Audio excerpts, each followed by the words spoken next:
Between 1996 and 2001, Enron was named America's most innovative company by Fortune 6 years in a row. At its peak, Enron shares were worth $90.75. But in December of 2001, the stock plummeted to 26 cents before Enron declared bankruptcy. You get nothing! You lose! So how did one of the most successful companies bottom out? To start, there was a lot of mismanagement and mistakes were made. But they didn't stop there. They consistently covered up their mistakes by lying to investors about profits. I absolutely thought the company was in good shape. They used something called mark-to-market, where they would create an asset, like a gas pipeline, and immediately claim the projected income as actual profit. When the money didn't come in like expected, many investors were left holding the bag. A company consistently making mistakes and covering them up with more mistakes to hide their incompetence from investors. Sound familiar? There is nothing more frightening than being the second option to Carmelo in the triangle. Shout out to you, Knicks and Kings fans. NBA teams are essentially companies and their fans investors. We pay to go to the games, wear jerseys, and watch them on TV. Sure, you can trade your stock and become a fan of another team, but being a Warriors fan all of a sudden is pretty lame. Today we talk about the front office. A team could have the most amazing players, but without a good coach, scouts, owner, and infrastructure in place, you really can't get that far. My name is Dylan Garvin, and I'm more interested in the game outside of the game.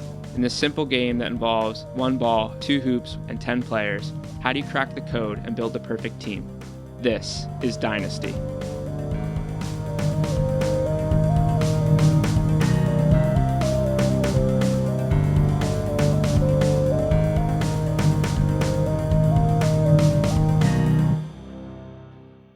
Ryan, Yes. we're back. It's been a while. It has been a really long while. I don't know if you guys have noticed listening to the episodes, but they've been a little bit behind. I think when we did Fake or Not Player, we did like someone like Doug McDermott or someone who got traded, or Derrick Rose, and we said he was on the Timberwolves. He is not on the Timberwolves. Or is he on Timberwolves now? I don't know. Oh, he's on the Knicks, right? Was that the season? No, he just needs to leave Derek the league. on what? Cleveland, wasn't he, for a while? Then the Knicks. Yeah, then he ended on the Timberwolves. I think when we did it, he was still on Cleveland. That's the price you pay. All right, so today we are talking the front office. I was hoping to talk about the finals a little bit, kind of our expectations, but that ended super quickly. So what happens when there's a sweep. Sweep. So I guess real quick, what were your guys' impressions of the finals, Ryan? It's basically what I expected. After game 1 and 2 loss, it's like not much to see. It's boring. Nothing's fun on a sweep. Yeah. Oh, sorry, I forgot to introduce you, Sid. This is my good buddy Siddharth Ambatipudi, calling in from LA. Tell us a little bit about yourself, Sid. Going nationwide. I live in LA. I work for Microsoft in tech sales. Went to high school with Dylan, originally from PA. And I'm excited to be here, to be on this. And what's your favorite basketball team? The Sixers, of course. Sweet. And favorite Good call. basketball player? All time. All time. That's an interesting question. AI. It's got to be Allen Iverson. All right, sweet. Recently started watching basketball. Yeah. All right, so today we're talking about the front office. So real quick, I'm going to read you the Lakers front office list. All right, so the Lakers front office has over, it looks like about 85 staff members. Jeez. Yeah. So reading down, you have the Buss family, and they're all kind of co-owners. And then as you go down, you have like your CEO, your CFO, your COO. Then you have something called a governor. Not really sure what that does. Then you have your director, your senior vice president of business operations. And so all that stuff. And then you finally get down to like your GM, which when we think of front office, we think of GM and owner, but really there's just so many positions. The head coach is considered part of the front office. And I think a big thing about the front office, I was talking to Ryan earlier, I thought this was a thing, but I actually don't think it's a thing anymore. There's no cap on who you can hire. Like if I wanted Phil Jackson to be my vice president, I could give him all the money in the world. It's not like LeBron James where you can only give him so much money. So I think when we look at the front office, just real quick, I think it's important to get smart people in, because you could have the best players ever. But as we've seen with a lot of these organizations, like the Cavs, so long with LeBron, if the front office sucks, then you're never going to get anywhere making bad decisions. All right. So if you had to give a guess, most of these GMs, what do you think their background is? Like, what was their major? Sid? Sports management. Any other guesses? That or like any business related major. Yeah. Like finance. Yeah. All right. Good. Yeah. I mean, there's no one answer. Most of them were business, like you guys said, and a lot of them were sports management. You have a few people who are actually education majors. Oh, yes, I could still do it. Yeah.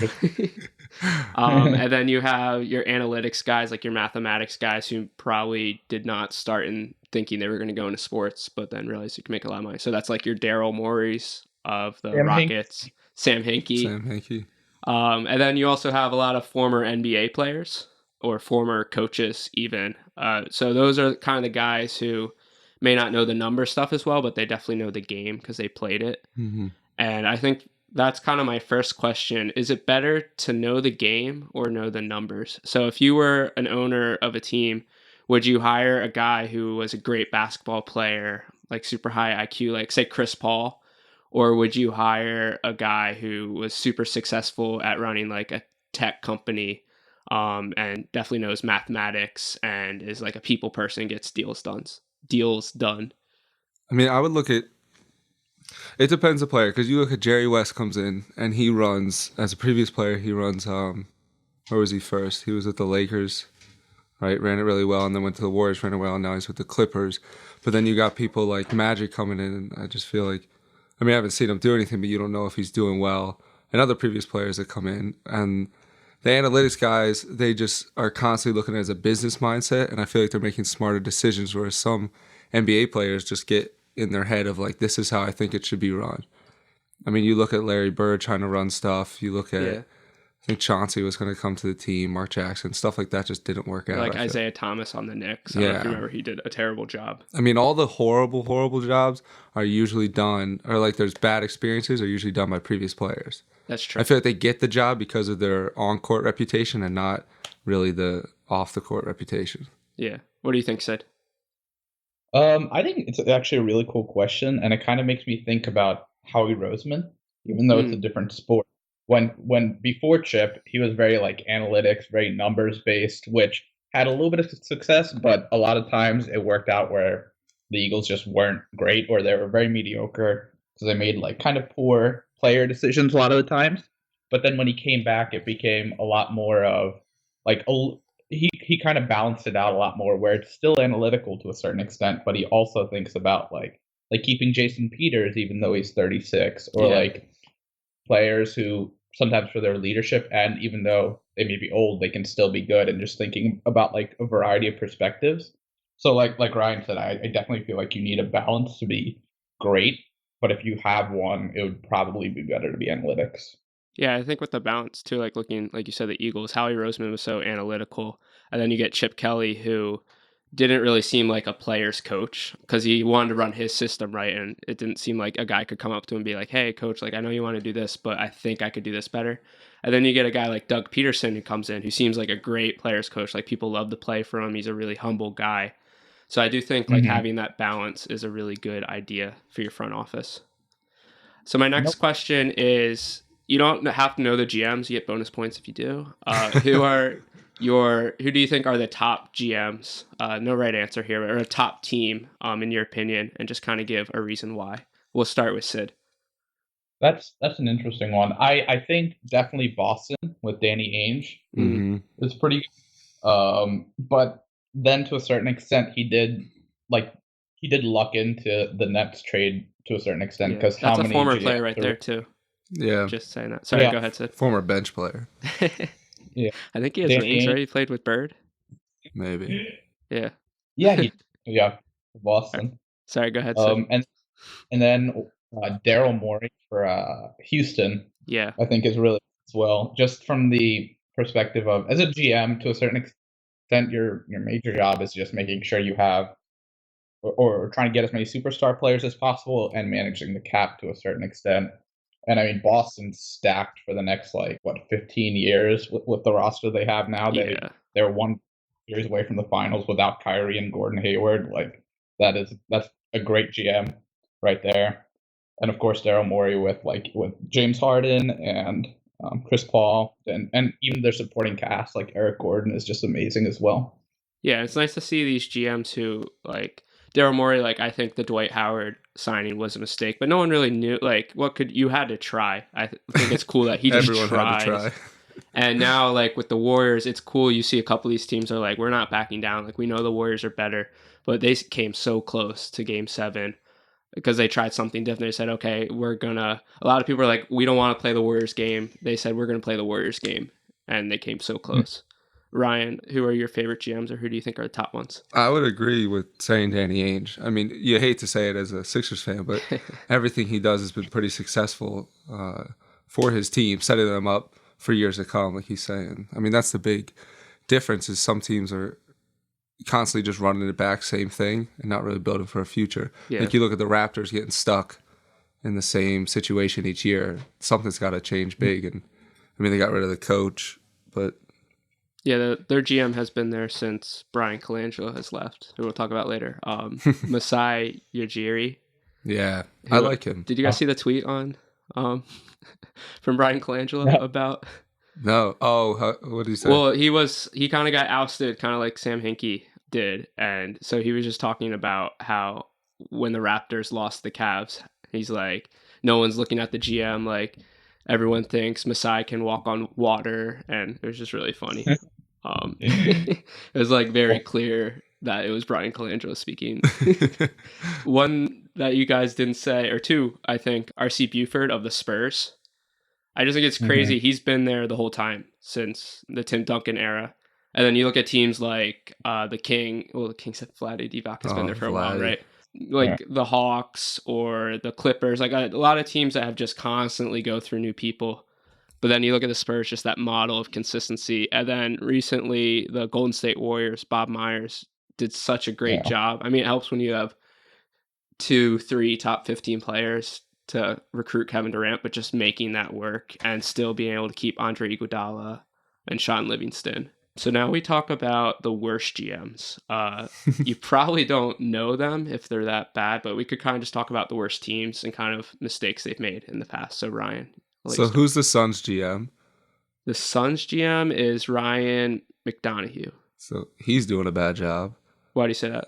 Just because their team, again, they've been in top 10 pick for the past 5-6 years? Since they traded Steve Nash to the Lakers. And it's it's just making smart moves. So obviously he's not, or someone else is not making very smart moves. Mm-hmm. You can look at Vlade at the Kings and say that he makes boneheaded moves as well. I mean, trading Cousins for close to nothing. I mean, you got Buddy Hield, but not that much.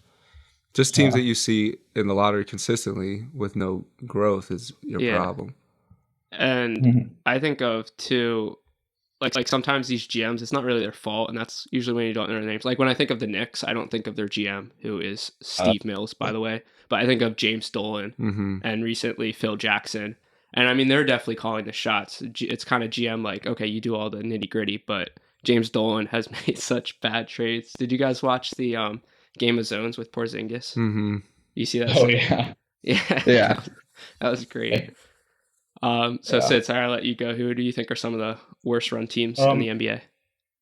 I agree with Ryan on a couple of his, but I think one low-key one is the Lakers. Yeah. They've been thinking for as long as the Sixers have, and when you just stack up their rosters, I just don't even see them even having a viable way to contend. A lot of their hope is on hey, maybe Paul George will come, maybe LeBron will come, but I don't. From a player perspective, I don't see their roster just being any for the 6-7 years of tanking they've done.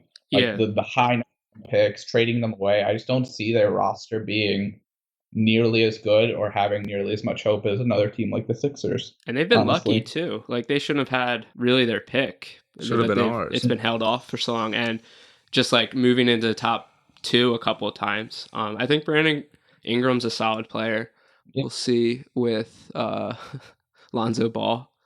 I thought D'Angelo Russell was a good player. Obviously, they wanted to move on and get Ball. And Julius Randle seems like a solid like role player, kind of like our Dario Saric. But yeah, you're right. Like I look at a lot of these teams that started the same time because I love like it was always like, oh, like we gotta tank lower than the Hornets and the Magic and the Nets. And you look at their teams and it's like, okay, the Magic's best player, they traded Oladipo away, and they're left with Aaron Gordon after all this time. And we have, or the 76ers have Ben Simmons. You look at the Celtics, they were super unique that they could compete and tank at the same time because that stupid Nets trade. But you look at their team, they're set. They have Jason Tatum, Jaylen Brown. So it's definitely that better run organizations. Like it doesn't matter if you're going to tank and be super lucky and get the number one pick. Like the Suns have the number one pick. They could screw it up. Like they could take Doncic or something and be screwed. And even like the Sixers, like there have been bad picks, like Jahlil Okafor. Like he was a third overall pick. You expect an impact player, but he just never was. Like it's just, I guess, hitting on a higher percentage than like the other GMs is what kind of changed thing. And I mean, I guess you need a certain amount of luck as well. With like Joel Embiid may have never played. Like that was a very real possibility for a while, or like things along those lines.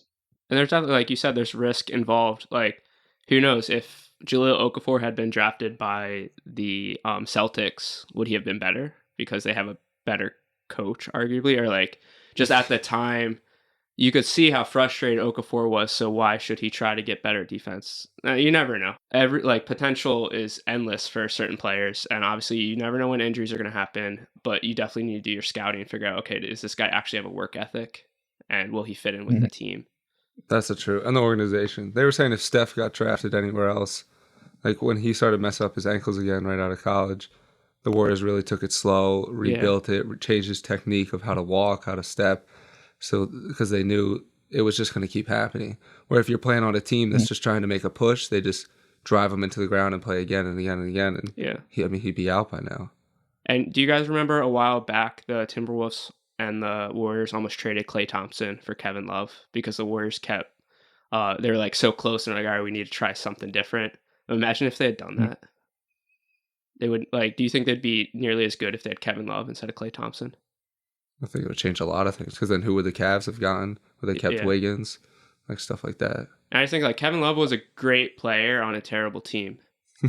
And the thing I love about Klay Thompson is he, like that one game where he touched the ball like 13 times and he scored like 70 points.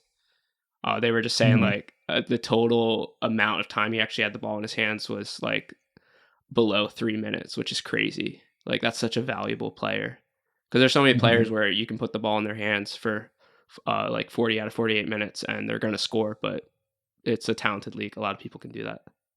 I've just never really been a huge Kevin Love fan from the start. I just never saw it with him just because, like you said, he was a great player, but on a bad team.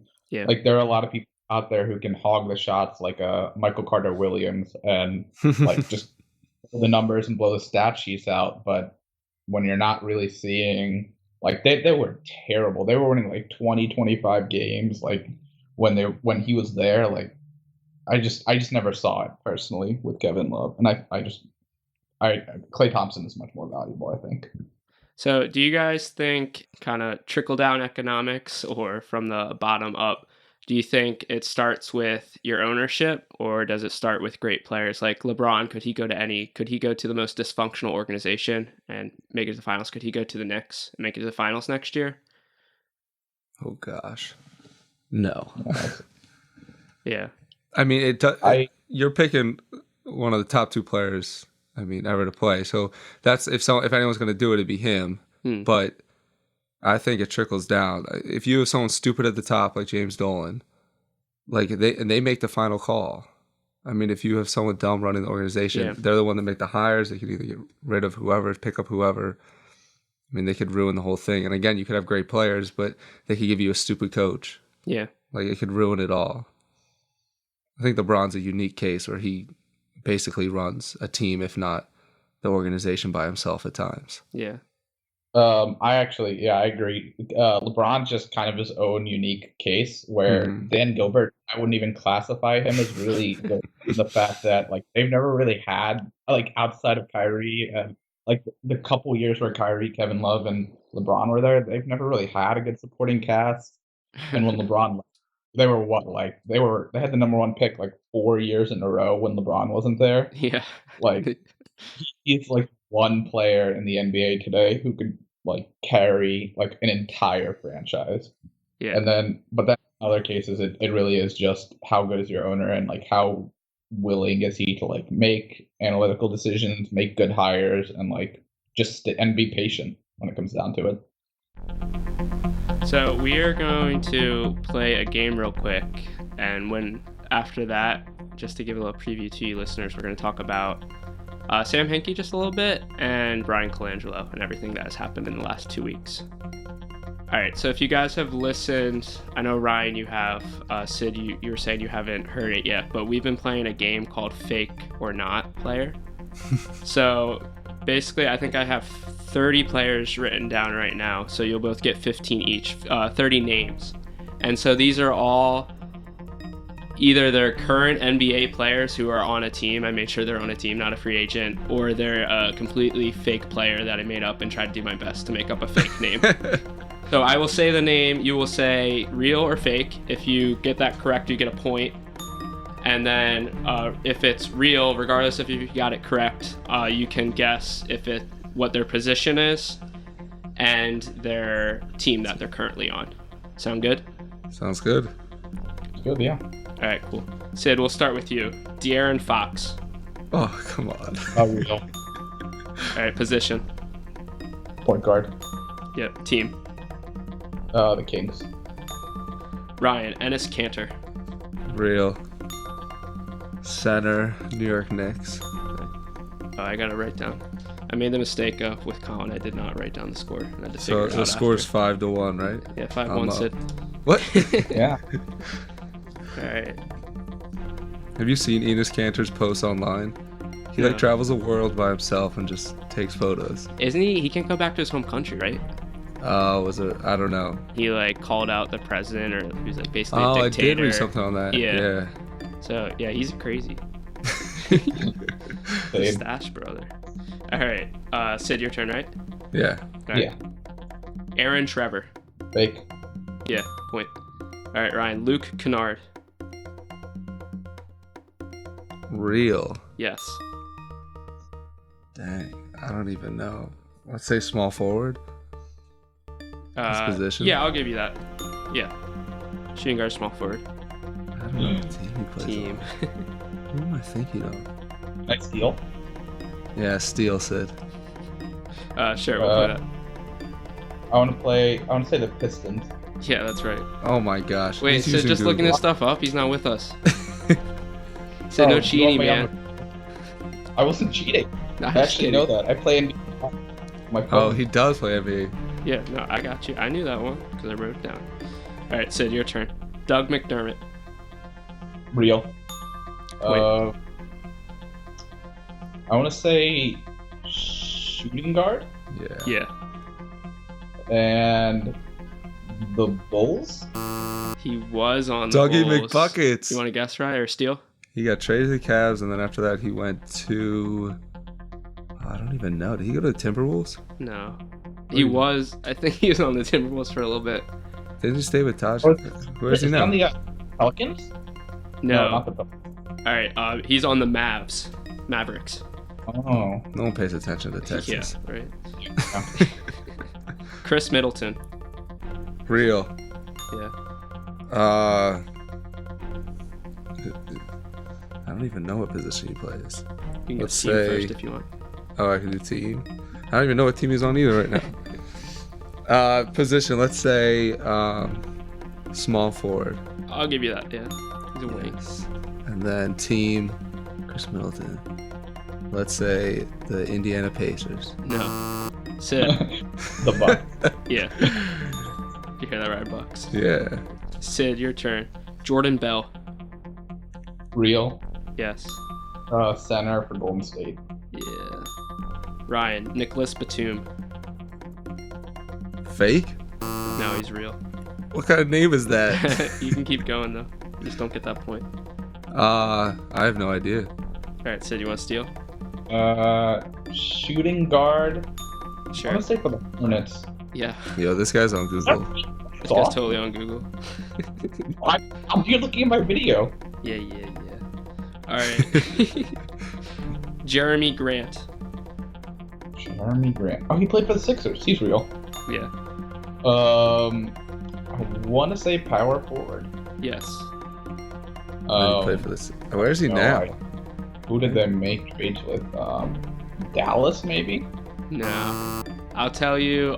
They traded for Ersan Ilyasova for Jeremy Grant. Oh, now I know it. Ryan, you know? It's the Hawks, right? No.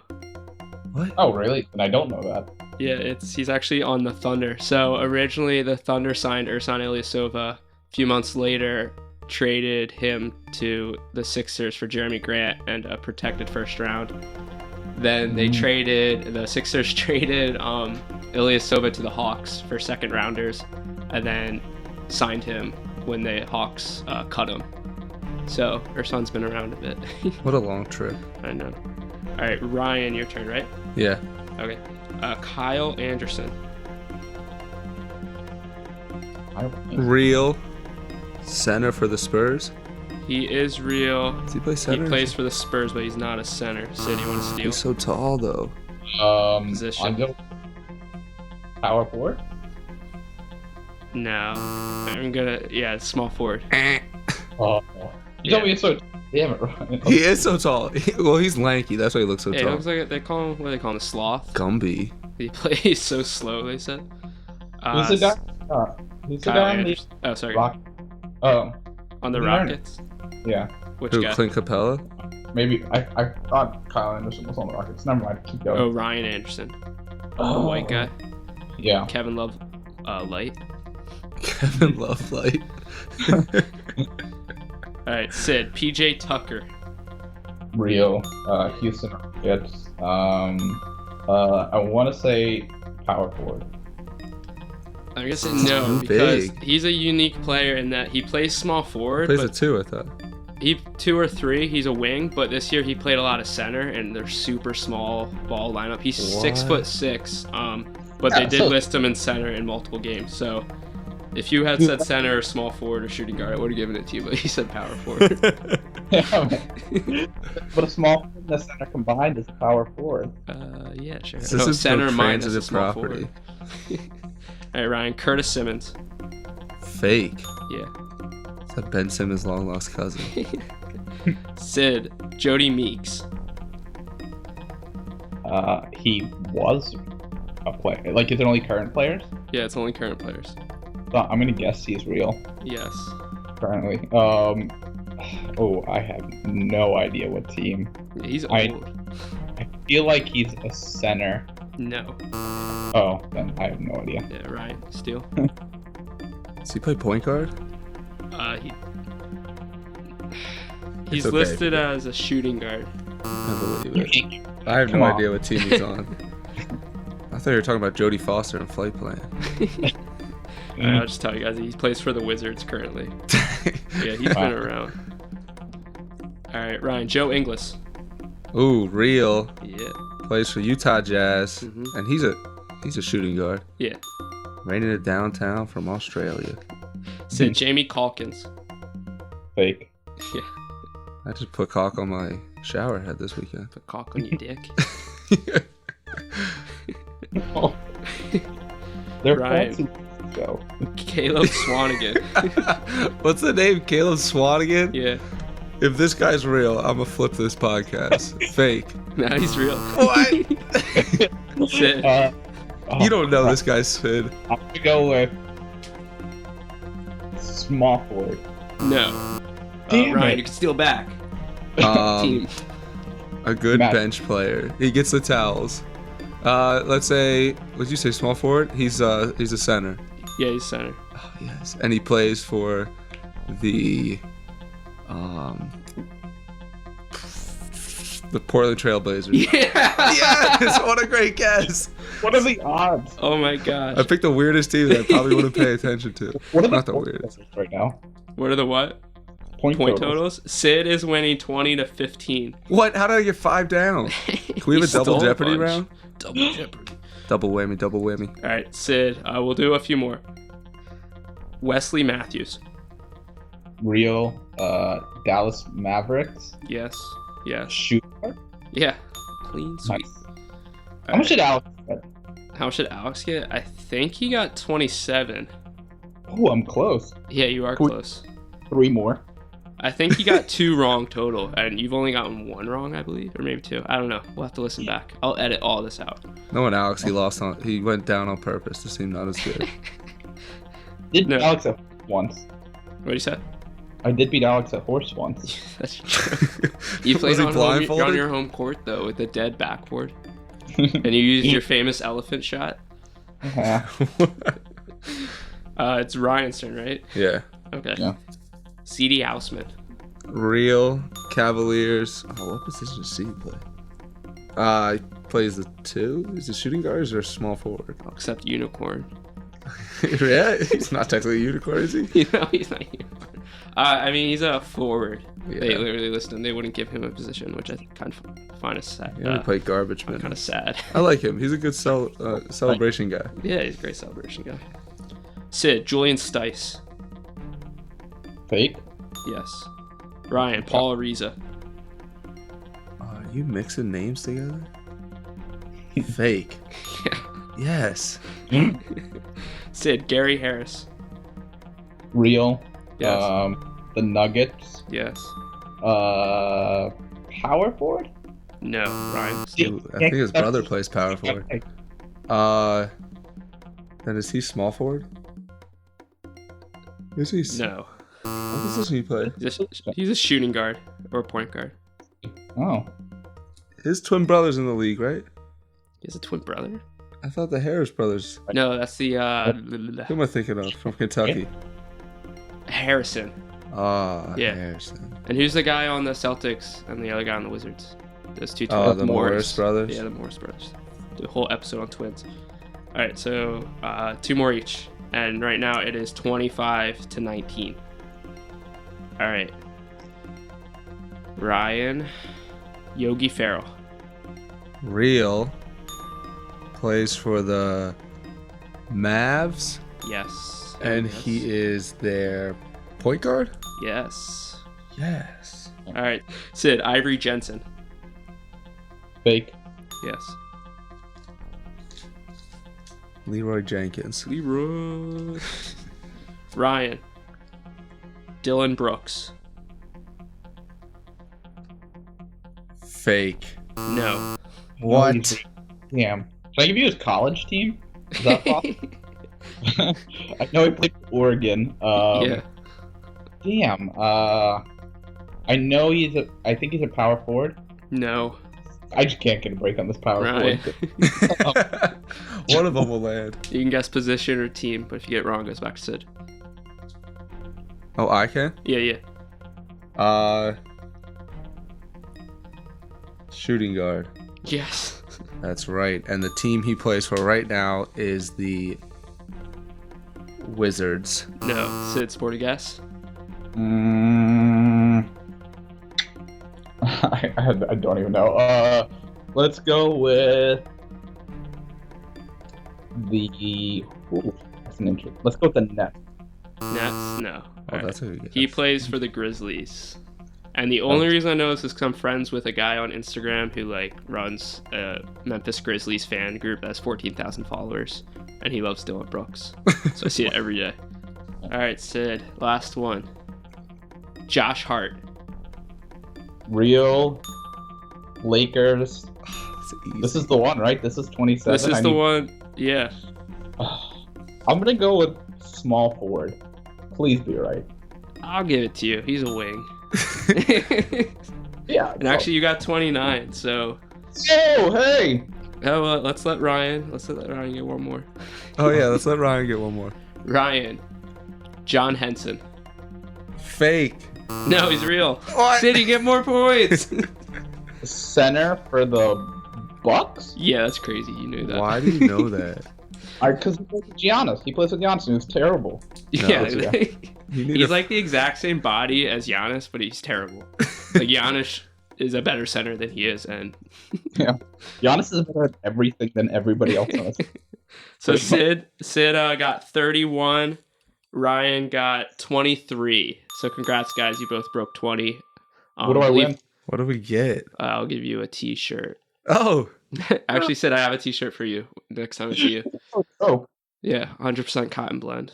none of that polyester crap.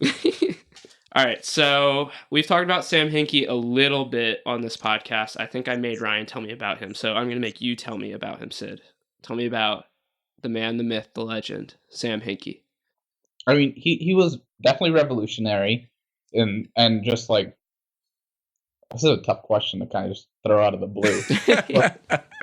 But He was a smart guy that took big risks, and they let him do it, and then they cut him short, and you see his success now. He was the assistant GM under Daryl Morey on the Rockets.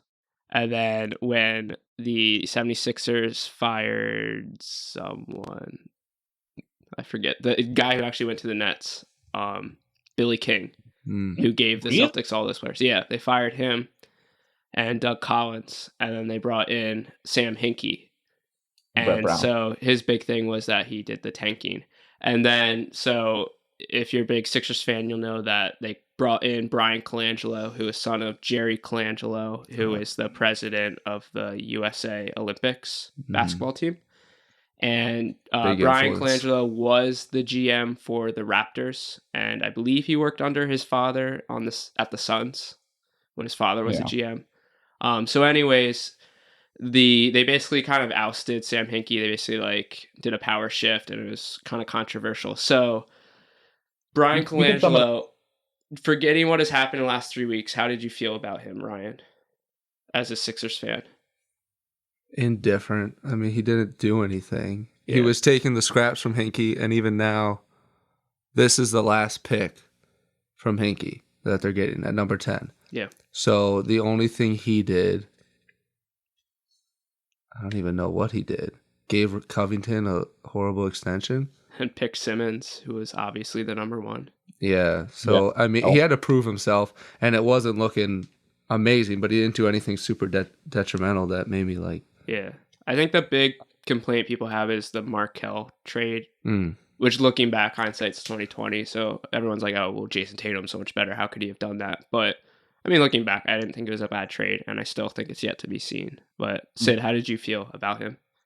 I didn't have a problem with the Markelle trade. I had a bigger problem with the Okafor. I'm gonna lump the Colangelos together. Yeah. I had a bigger problem with first the Okafor trade that they nixed apparently to the Celtics. I mean, we don't know for sure, but apparently the Celtics were going to offer like a high first round pick for Jaleel, like after his second year, and whichever Colangelo didn't allow that to happen. Yeah, I think they offered like Marcus Smart, Terry Rozier, and like whatever the pick was. Like, yeah, and they said no. Which, oh my gosh, looking back, that's a fireable offense in and of itself. Because I mean, Hinkie wanted to do it.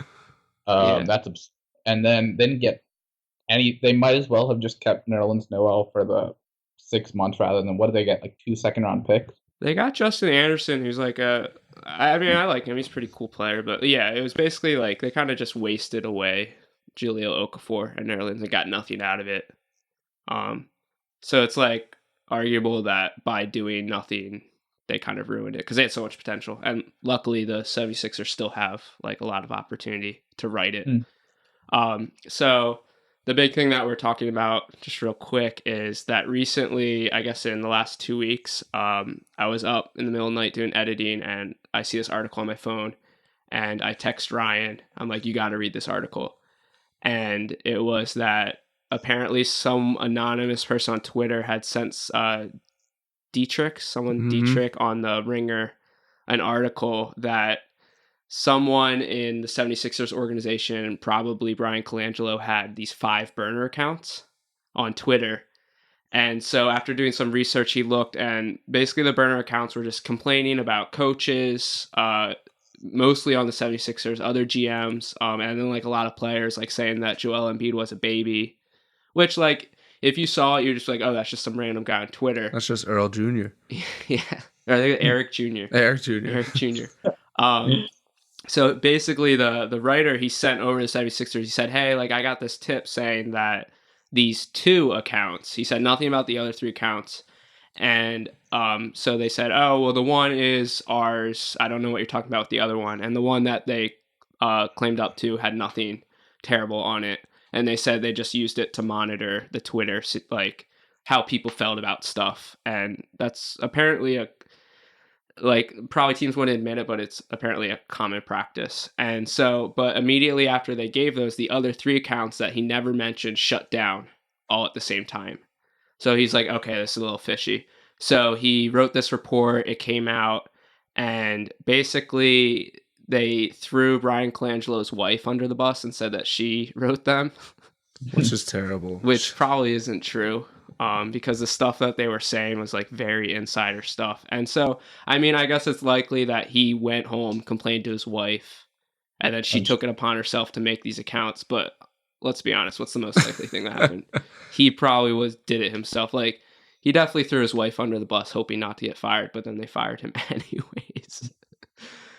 So I just think that's great. What were your guys' impressions? Did you think it was fake, or did you just thought it was hilarious? Want to see what would happen? Definitely the most Philly thing ever. Like one off season where like we need to get a superstar, and then the GM comes out and is like bashing his own players. Like LeBron is making fun of him now, or was, and most Philly thing ever. But I mean, he had to go. Like there's even if it was fake, like there's no way they could justify keeping him when it would ruin their chances of getting an all-star like Paul George, LeBron, maybe Kawhi, or anybody along those lines. Like even just the public perception of it made it sure that like he had to leave. No way you could. Yeah, it was almost good riddance. I mean, it's the same thing. Once it happened, people are like, what is taking so long? Yeah. And like you can make all these doubts, but everything was linked to his number and his wife's number. So, and they knew it was his. And it's just like, it's just childish. Why do you have to go on like an account and say all that? Like write it in your diary or something. Like, what do you expect's going to happen? You've been there, what, 2 years, 3 years? And the best part about it is like all the player stuff's like whatever, like he shouldn't have done that. But the best part is he used this account, or his wife used the account to defend his collar size. So a lot of people were like ripping him, saying this man loves his collars, like he has super high collars. And the famous quote is like, that's a regular collar, find a new slant. And the other thing, when Embiid was on the shirt with Meek Mill shirtless, he said something like, that's a sexy man, like winky face, or something really kind of creepy. Which I guess if it was his wife is a little less creepy, but it's like weird that your GM's hitting on you. And Sid, you were saying that the dad, Jerry Colangelo, like threatened to ruin relationships, right? If they fired his son. You know, if that's even like remotely true, then I'm honestly amazed he still has a job, right? He hasn't been fired. Yeah, he still has a job. I'm still there, to be honest with you. But if that's even like somewhat true, then he has to be like, he's probably never going to get a job in the NBA along with his son, which he already shouldn't have a job to begin with. Yeah. All right. So just to summarize, I think we're all in agreement that front office matters. It starts from the bottom down. You could have the best player in the world, but if you don't have a good system in place, it's like the base of your building or anything in life. You need that strong base before you can start building up.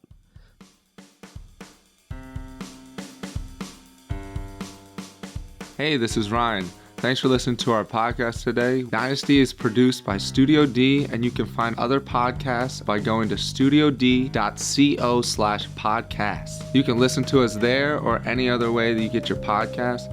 Also, follow us on Twitter and Instagram at this_is_dynasty for extra content and to join in on the conversation.